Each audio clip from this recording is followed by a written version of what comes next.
Hello दोस्तों, स्वागत है आप लोगों का अपने यूट्यूब परिवार अरुण अकेडमी में। आज की क्लास में हम लोग पढ़ेंगे भारतीय राष्ट्रीय आंदोलन के भारत छोड़ो आंदोलन 1942, आजाद हिंद फौज और सुभाष चंद्र बोस के बारे में, जो बहुत ही जानदार तरीके से दोस्तों ये क्लास चलाई जा रही है। अगर आप लोग प्लेलिस्ट नहीं देखे हैं तो जाकर देख सकते हैं। देखिए, भारत छोड़ो आंदोलन 1942 14 जुलाई 1942 को कांग्रेस पार्टी ने, किस पार्टी ने दोस्तों, तो कांग्रेस पार्टी ने भारत में ब्रिटिश शासन को तत्काल समाप्त करने का आह्वान करते हुए अपना भारत छोड़ो प्रस्ताव, भारत छोड़ो प्रस्ताव पारित किया। तो भारत छोड़ो आंदोलन की घोषणा कब होती है? तो भारत छोड़ो आंदोलन की घोषणा 8 अगस्त 1942 को महात्मा गांधी ने की थी। तो भारत छोड़ो आंदोलन की घोषणा दोस्तों किसने किए थे? तो महात्मा गांधी ने किए थे। याद रखिएगा, 8 अगस्त 1942 को। यह आंदोलन अखिल भारतीय कांग्रेस समिति के मुंबई अधिवेशन, कहाँ दोस्तों? मुंबई अधिवेशन में शुरू किया गया था, जहां गांधी जी ने करो या मरो का नारा दिया था। तो दोस्तों, करो या मरो का नारा किसने दिया था? तो महात्मा गांधी ने। ये याद रखिएगा, बहुत ही इंपॉर्टेंट है। और देख लेते हैं मुख्य बिंदु यानी कि इंपॉर्टेंट फैक्ट दोस्तों, हम लोग देख लेते हैं। घोषणा की तिथि कब होती है? तो 8 अगस्त 1942 को। घोषणाकर्ता कौन होते हैं? तो महात्मा गांधी जी ने। कहाँ किए थे? तो मुंबई के ग्वालिया टैंक मैदान, जहां गांधी जी ने अपना प्रसिद्ध वहीं पे करो या मरो की भाषण भी दिया था। यानी कि करो या मरो का घोषणा भी किसने किए थे? तो गांधी जी ने। कहाँ किए थे? तो मुंबई के ग्वालिया टैंक मैदान में। किसने? तो गांधी जी ने। इसका उद्देश्य क्या था दोस्तों? तो भारत से ब्रिटिश शासन को समाप्त करना और पूर्ण स्वतंत्र प्राप्त करना दोस्तों। तो इनका उद्देश्य यही था कि भारत से जो ब्रिटिश साम्राज्य शासन कर रहे थे उनको जड़ से समाप्त करना था। यही भारत छोड़ो आंदोलन 1942 ये इसका मुख्य उद्देश्य बना। तो भारत छोड़ो आंदोलन 1942 के समय भारत के वायसराय कौन थे दोस्तों? तो भारत के वायसराय लॉर्ड लिनलिथगो थे। बहुत ही इंपॉर्टेंट ये प्रश्न है। लॉर्ड लिनलिथगो 1936 से 1944 तक भारत के वायसराय रहे थे, जो भारत के वायसराय के रूप में सबसे लंबा शासन काल था। तो वायसराय के रूप में भारत की तरफ से सबसे लंबा शासन काल किसका था दोस्तों? तो लॉर्ड लिनलिथगो का। कब से कब तक? 1936 से 1942 तक था। तो उसी बीच 1942 में ये घटना घटी दोस्तों। ये भारत छोड़ो आंदोलन स्टार्ट किया गया था। और उसी दौरान 1942 में क्या हुआ? तो भारत छोड़ो आंदोलन शुरू हुआ था। तो याद रखिएगा, लॉर्ड लिनलिथगो उस समय भारत के क्या थे? तो भारत के वायसराय थे। किसके समय? भारत छोड़ो आंदोलन 1942 के समय। एक आप लोग का ये इंपॉर्टेंट ऑपरेशन जीरो है। तो ऑपरेशन जीरो के बारे में देख लेते हैं। इस ऑपरेशन के तहत 9 अगस्त 1942 को, कब? 9 अगस्त 1942 की रात को ब्रिटिश सरकार ने कांग्रेस पार्टी के प्रमुख नेताओं को गिरफ्तार कर लिया। जो गिरफ्तार कर ले थे, किसके तहत ये ऑपरेशन जीरो आवर चलाया गया था? ये एक अभियान था इसके ब्रिटिश सरकार की, जिसमें महात्मा गांधी, सरदार वल्लभ भाई पटेल और जवाहरलाल नेहरू शामिल थे। कई नेताओं को विभिन्न जेलों में ये क्या किए?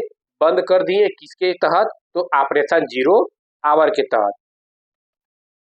इसलिए ऑपरेशन जीरो आवर भारत छोड़ो आंदोलन के दौरान ब्रिटिश सरकार द्वारा शुरू की गई एक महत्वपूर्ण कार्यवाही थी, जिसका उद्देश्य आंदोलन के नेताओं को गिरफ्तार करके आंदोलन को रोकना था। जो भारत छोड़ो आंदोलन था उसी के विरोध में दोस्तों ये लोग ऑपरेशन जीरो आवर चलाए थे, जो उसको क्या किए थे? इनको रोकना एक इनका मेन लक्ष्य बना था।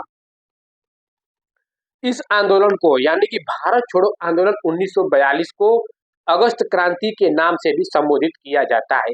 इसी को अगस्त क्रांति के नाम से दोस्तों जानते हैं। किसको? भारत छोड़ो आंदोलन 1942 को। याद रखिएगा। चलते हैं दोस्तों, सुभाष चंद्र बोस के बारे में देख लेते हैं। सुभाष चंद्र बोस का जन्म 23 जनवरी 1897 को ओडिशा के कटक शहर में एक बंगाली कायस्थ परिवार में हुआ था।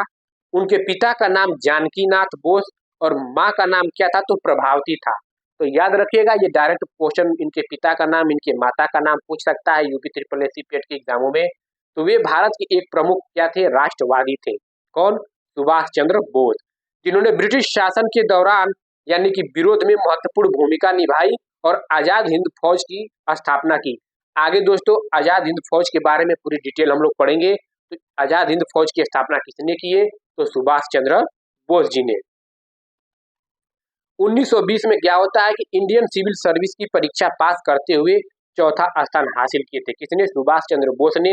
ये इंडियन सिविल सर्विस की परीक्षा में बैठते हैं और पास करते हैं और पूरी चौथा स्थान ये हासिल करते हैं। इन्होंने असहयोग आंदोलन में भाग लिया, जहां इनकी मुलाकात किससे होती है? तो चित्तरंजन दास जी से होती है। किसमें? असहयोग आंदोलन में। देश नायक की उपाधि बहुत ही इंपॉर्टेंट है, वेरी वेरी, इसको ट्रिपल स्टार बना लीजिए। देश नायक की उपाधि सुभाष चंद्र बोस को दी गई थी। तो देश नायक की उपाधि किसे दी गई थी? तो सुभाष चंद्र बोस को। और यह उपाधि किसके द्वारा दी गई थी? तो रविंद्रनाथ टैगोर के द्वारा दी गई थी सुभाष चंद्र बोस को देश नायक की उपाधि। 1924 में क्या होता है? क्रांतिकारियों के मदद करने के आरोप में 3 साल जेल जाना पड़ता है। किनको? सुभाष चंद्र बोस को। 1928 में डोमिनियन स्टेटस की मांग की थी, जो 1947 में जब भारत आजाद हुआ दोस्तों, तो उस टाइम डोमिनियन स्टेटस की मांग ये शामिल हुआ था उसमें। लेकिन जब संविधान लागू हुआ 1950 में दोस्तों, तो ये डोमिनियन स्टेटस की मांग को हटा दिया गया, जो हमारा क्या लोकतंत्र गणराज्य एक बन गया। 1938 में कांग्रेस के हरिपुरा अधिवेशन के अध्यक्ष बने। कौन? सुभाष चंद्र बोस ने। और 1939 में कांग्रेस त्रिपुरी अधिवेशन भी किए कुछ समय के लिए। 1939 में दोस्तों ये कांग्रेस अधिवेशन जो हम पढ़ा है, बहुत ही डीपली पढ़ा है, बहुत ही विधिवत से आप जाकर देख सकते हैं। कांग्रेस का अधिवेशन 1939 में ये भी बताया गया है, उसमें हर एक एक पॉइंट को मिस मत करिएगा। तो 1939 में कांग्रेस के त्रिपुरी अधिवेशन, ये त्रिपुरी, ये दोस्तों त्रिपुरा मत समझिएगा, एक मध्य प्रदेश में एक गांव का नाम है त्रिपुरी, उसी अधिवेशन में शामिल हुए थे और कुछ बीच में हट गए, क्योंकि राजेंद्र प्रसाद 1939 में 2 लोगों को अध्यक्ष बनाया गया था। पहले बनते हैं सुभाष चंद्र बोस, उसके बाद क्या बनते हैं? महात्मा गांधी नाराज हो जाते हैं, तो ये त्याग पत्र दे देते हैं। कौन? सुभाष चंद्र बोस। और डॉक्टर राजेंद्र प्रसाद को बनाया जाता है 1939 में सुभाष चंद्र बोस के अध्यक्ष पद से हटने के बाद। तो याद रखिएगा, अगर कांग्रेस अधिवेशन नहीं देखें तो जाकर देख लीजिएगा, बहुत ही शानदार तरीके से कराया गया है। तो 3 मई 1939 में फॉरवर्ड ब्लॉक का गठन किया। किसने किया दोस्तों? इसी ने, सुभाष चंद्र बोस ने। 1941 में जर्मनी में फ्री इंडिया सेंटर चलाया, बहुत ही इंपॉर्टेंट है। फॉरवर्ड ब्लॉक 1939 देख लेते हैं। देखिए 3 मई 1939 में फॉरवर्ड ब्लॉक का गठन किया गया किसने? सुभाष चंद्र बोस द्वारा। इसके संस्थापक कौन है? तो सुभाष चंद्र बोस। इसकी स्थापना कब होती है? 3 मई 1939 मुकर यानी कि उन्नाव में। इसका उद्देश्य क्या था? फॉरवर्ड ब्लॉक पार्टी का उद्देश्य क्या था? तो इसका उद्देश्य सभी साम्राज्य विरोधी शक्तियों का संगठित करना और अनिवार्य संघर्ष की पूर्ति हेतु तत्पर रहना। तो फॉरवर्ड ब्लॉक की पार्टी की स्थापना का दिन याद रखिएगा 3 मई 1942, और किसने की? सुभाष चंद्र बोस ने। ये बहुत ही इंपॉर्टेंट है। चलते हैं आजाद हिंद फौज की तरफ। और यहाँ से क्वेश्चन दोस्तों बनता है, और ये आप लोग के सिलेबस में ये टॉपिक मेंशन करके दिया गया है। तो आजाद हिंद फौज की स्थापना मूल रूप से कैप्टन मोहन सिंह ने, किसने? मूल रूप से कैप्टन मोहन सिंह ने 1 सितंबर 1942 में सिंगापुर में ब्रिटिश युद्ध बंदियों को इकट्ठा करने के लिए की थी। हालांकि रास बिहारी बोस ने टोक्यो यानी जापान में इसकी स्थापना में महत्वपूर्ण भूमिका निभाई थी। और 4 जुलाई 1943 को आजाद हिंद फौज का नेतृत्व सुभाष चंद्र बोस को सौंप दिया गया। तो कब सौंपा गया था ये भी पूछा जाता है। तो आजाद हिंद फौज का नेतृत्व सुभाष चंद्र बोस को 4 जुलाई 1943 को सौंपा जाता है। ये डेट याद रखिएगा, बहुत ही इंपॉर्टेंट है। और 5 जुलाई 1943 को सिंगापुर में दिल्ली चलो का नारा किसने दिया?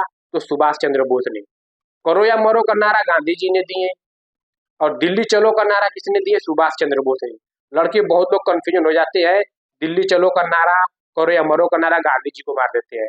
तो करो मरो का नारा गांधी जी का है, और दिल्ली चलो का नारा सुभाष चंद्र बोस का, याद रखिएगा।